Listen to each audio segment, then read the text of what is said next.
What's going on in life? We have a really interesting, I want to say show, but I don't know if I thought about it as a show before. We have a really interesting show for you guys today. So, my name is Natalie Elliott. This is Jessica Renard. We are both therapists at Atlanta Sex Therapy. And most Friday mornings, we're here at 9:30 talking about something that has to do with our work. We love our work. We love our clients.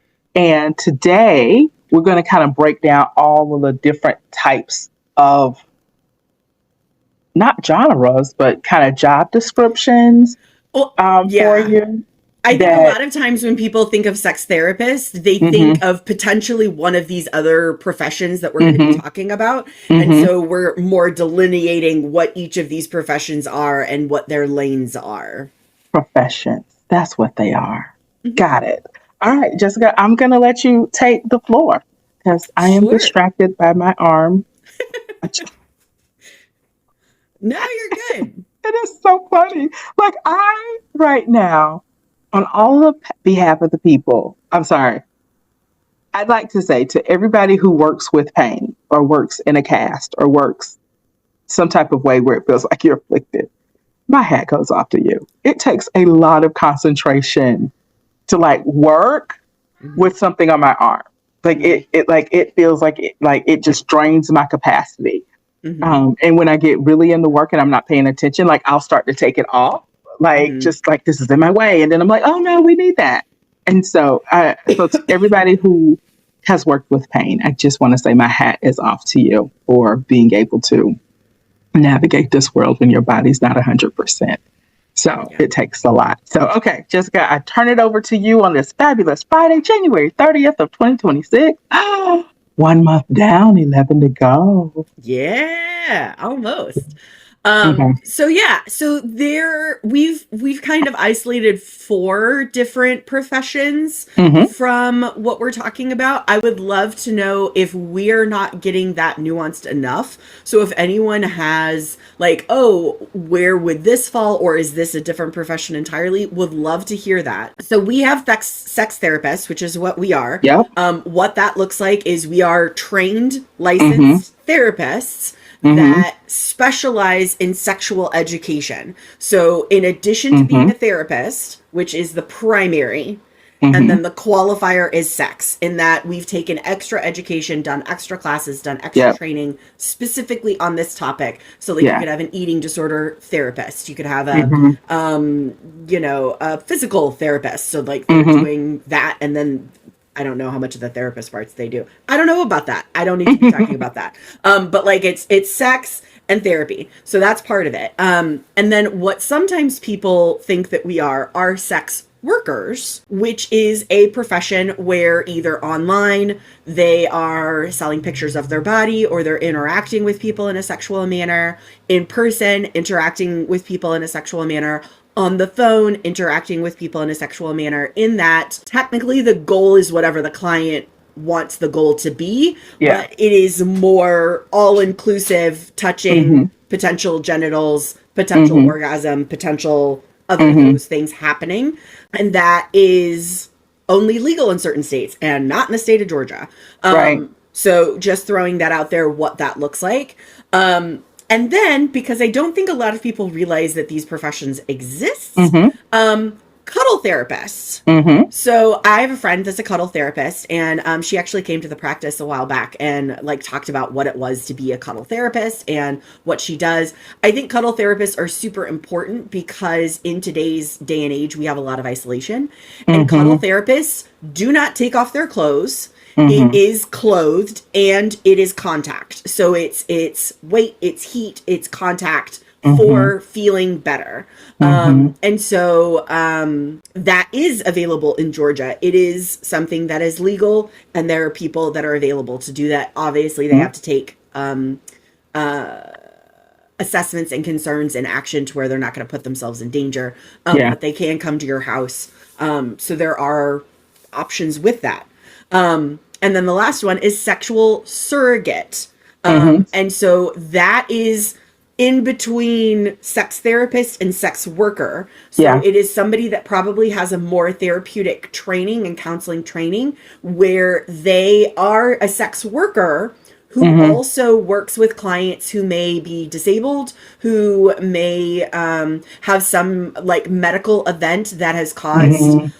problems. It could be they've never been sexually active and they're Mm-hmm. wanting a professional to help them Mm-hmm. like break over that barrier or figure out what that looks like or how to pleasure someone or Yeah. all of those different things. And that's where a sex surrogate comes in. I want to say you let me borrow a movie called The Sessions where Yeah. Helen Hunt. That's when I yeah, fell in love with Helen Hunt. Yes. yeah. Go ahead. So yeah, and so sexual surrogacy is something different, and it is different than sex workers or cuddle therapists or sex therapists. So we Yeah. have like four lanes. I want to also throw in intimacy coordinator, which Ooh, is a yes. new profession. And intimacy coordinators usually serve the film industry. And so what Or they do, plays. Yeah, that's so they exciting. might. And so what they do is help the director slash producer create intimacy scenes in which the actors are protected, and they just go in and just coordinate the scene. This is what we need, or this will make the person more comfortable. This is how we can make the shot look good without revealing this or doing that, Hmm. and really advocating on behalf of the actors and actresses. And so I'm really excited about that profession because it really came out of a need. Um, and so that's that one. And I think those are the only ones I can think of that are Yeah. coming up for people. And if you are thinking about, okay, what do I need? Where do I start? We're a good place to help you figure that out Hmm. and just kind of to talk through it. And I, no matter what your level is or what your level of need is, I want you to know that that's okay. Yeah, I don't want anybody feeling bad because they want to be touched. Right. That is a Yeah, basic human like, need. yeah. And so just kind of acknowledge it and honor it and figure out how to get your needs met. Hmm. And what you need in your 20s is going to be different than what you need in your 80s. And so figuring out and knowing that it changes along the way. Hmm. Yeah. All right. What else do you want to add to that?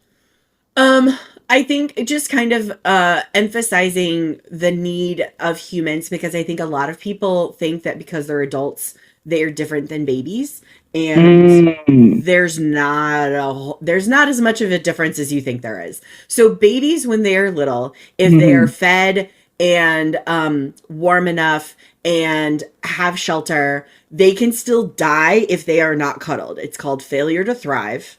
And yeah. there has been evidence and documentation Yeah. of what that looks like, typically in orphanages or in other areas. Unfortunately, it's happened even in U.S. If a baby is not held and touched, it just stops Mm-hmm. trying to grow. And so that need doesn't go away just because we get bigger.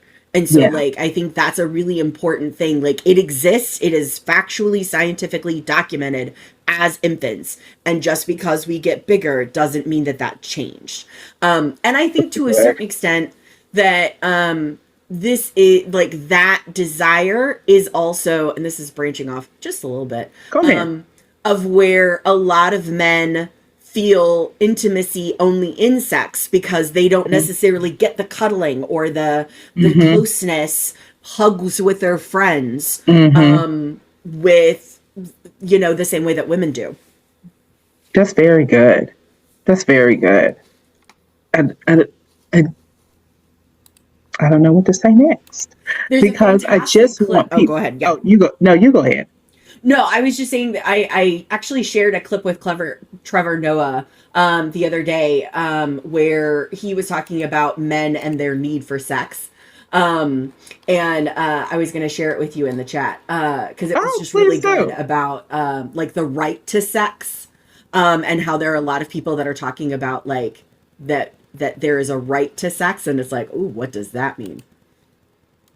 What was he saying? Wait, can you paraphrase it for me? Yeah. I mean, So like basically people saying like there's this loneliness epidemic and that a lot of people are saying like sex should be a right, which is interesting because nobody is allowed, like, nobody's stopping you from having sex with yourself. Like, Right.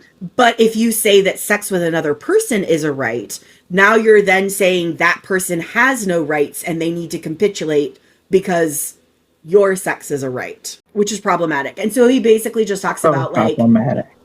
yeah, men are scared to be vulnerable. We need to talk about this more, like how women relate to things versus, like, he even talks about, he's like, well, if you say I love you to a man, it's like, I love you, dog. Like, you can't just be like, I love you. Like, you're Right. important to me. Like, we have to, like, masculinate it up. Right. Right. Yeah. I hope we can make that shift in culture. I think we are making that shift in culture. Yeah. I think when I started the profession, let's see, when I started seeing clients in probably '08, '09, and men didn't come in and say, I want to be wanted. I want her to want me. It's not something they said. Mm-hmm. That's only an advent of the last 5 to 10 years that men have been able to come into the office and say, I want to be wanted. Like, I want her to want me. And it's very interesting. I love that more men are coming into therapy and saying it. So I think maybe our culture is shifting a little bit. Definitely probably in the younger generations. And we just got to get the older generations and to let people know that I have to hold the belief that there's somebody out there for you. And I also know a lot of people need to do a lot of work so that they can connect with that person that's out there for them. And so feeling that. And so what do you want to say? Oh, I just wanted to put it out there, like, and just because, so I'm coming from a perspective that is, I am not a Christian. I am in the kink community.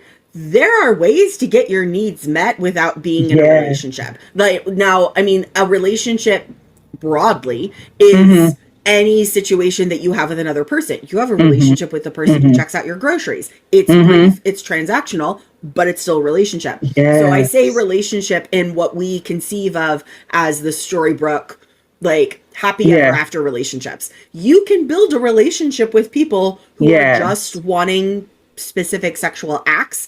It is consensual. You get together, you do that, you both go home.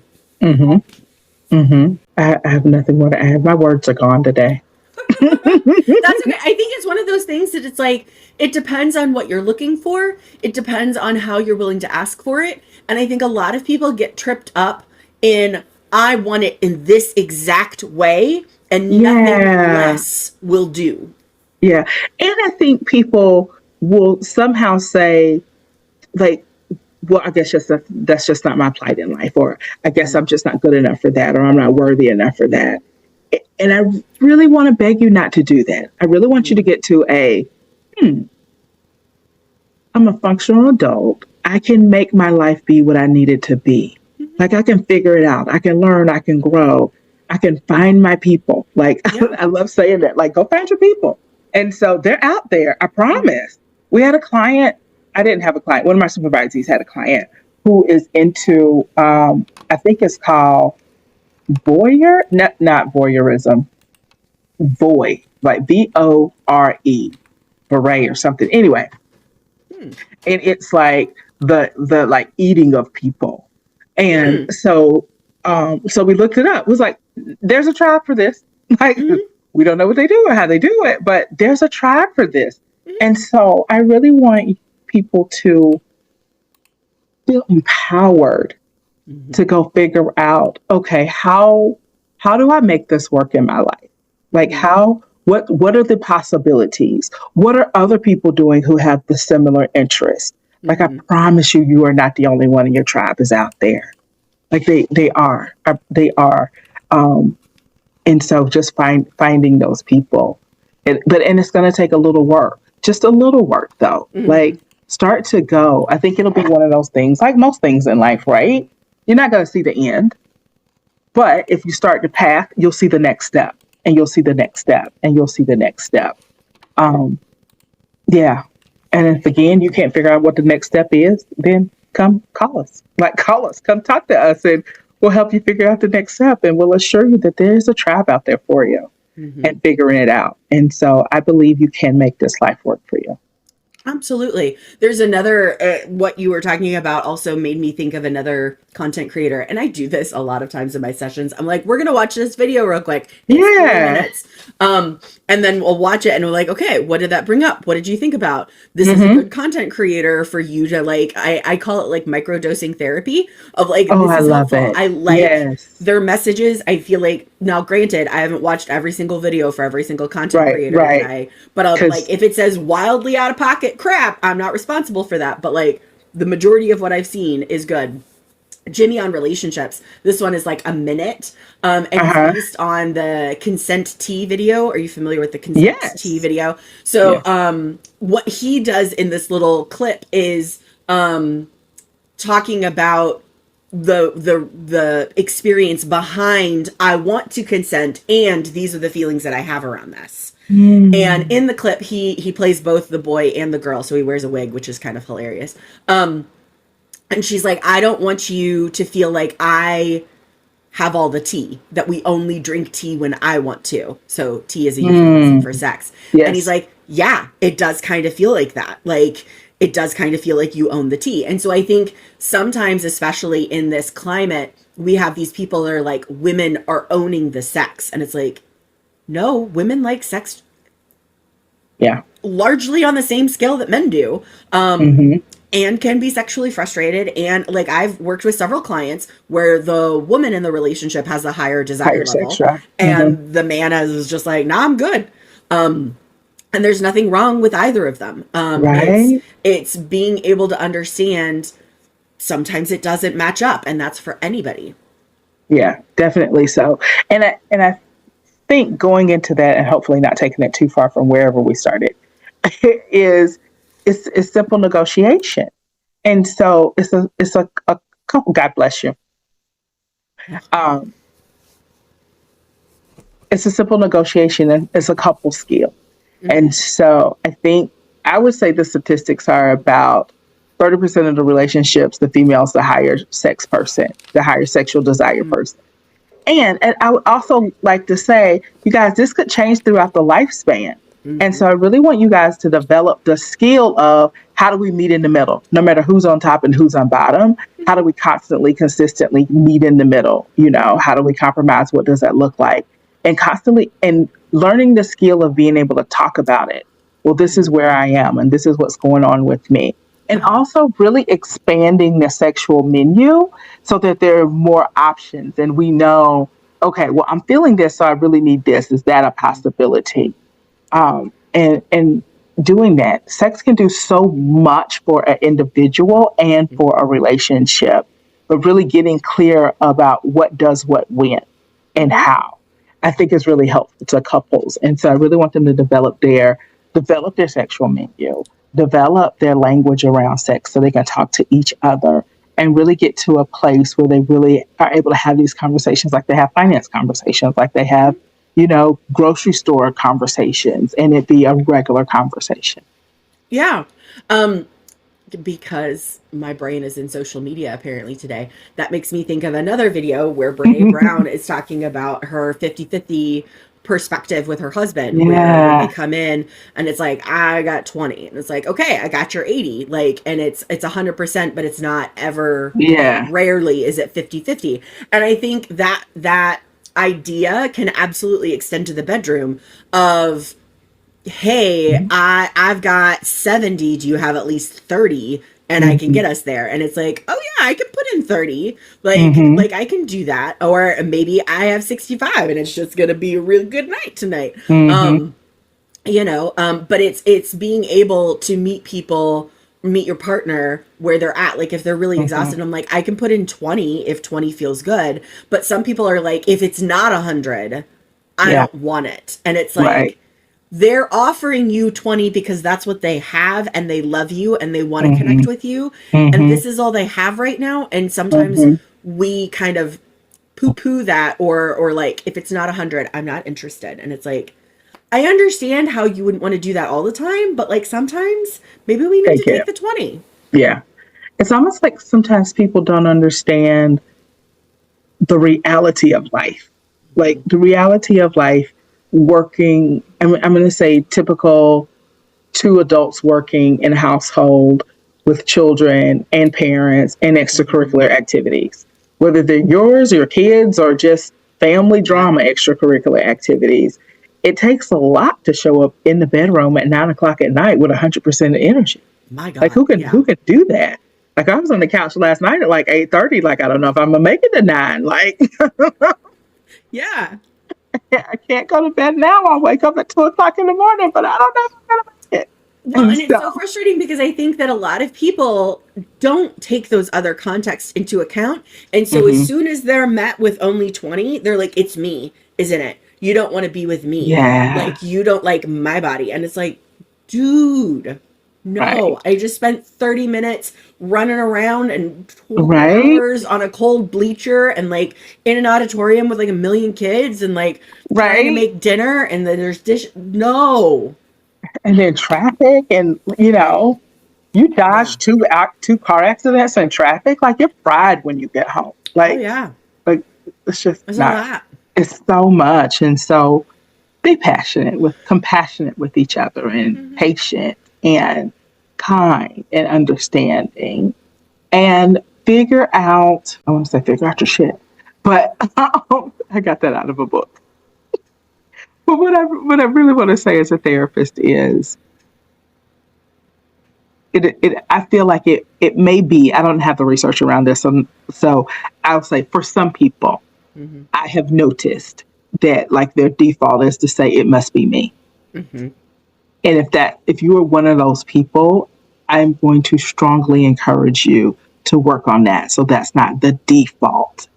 And So that you I get encourage you to look at like curious. percentages. Like it may be Yeah. 10% you and Hmm. 20% the dishes and 30% the kids and Yeah. 10% the fact that you have dirty clothes on your bed. Like Hmm.